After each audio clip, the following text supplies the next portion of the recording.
अजितदादांनी बाहेर जावं, अजितदादांनी स्वतंत्रपणे लढावं, हा बीजेपीचा गेम असू शकतो असं काही लोकांचं मत आहे आणि त्याकडे सुद्धा दुर्लक्ष करता येणार नाही।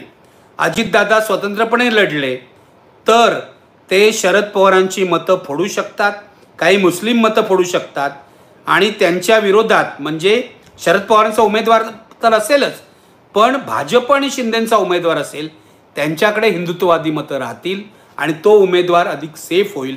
हे भाजपचं गणित असू शकते, हे लक्षात घ्या। त्यामुळे हे राजकारण आहे, याकडे सरळपणे बसून बघून उपयोग नाही, याकडे थोडंसं तिरप्या नजरेने बघितलं पाहिजे। अजित पवारांना बाहेर घालवणं, डच्चू देणं किंवा अजित पवारांना महायुतीतून काढणं, यामुळे भाजप कार्यकर्ते खुश होतील, शिंदेंचे कार्यकर्ते खुश होतील, कारण अजित पवार लाडक्या बहिणीचं श्रेय घेत असल्यामुळे त्यांच्या विरुद्ध मंत्रिमंडळात सुद्धा शिंदेंच्या मंत्र्यांनी आवाज उठवला होता। शंभूराजे देसाई यामध्ये आघाडीवर होते। अजित पवार महाराष्ट्रभर दौरा करतायत, प्रचार करतायत, त्यावरही शिंदेंच्या लोकांचा आक्षेप होता। शिंदेंचे प्रमुख नेते नाराज होते।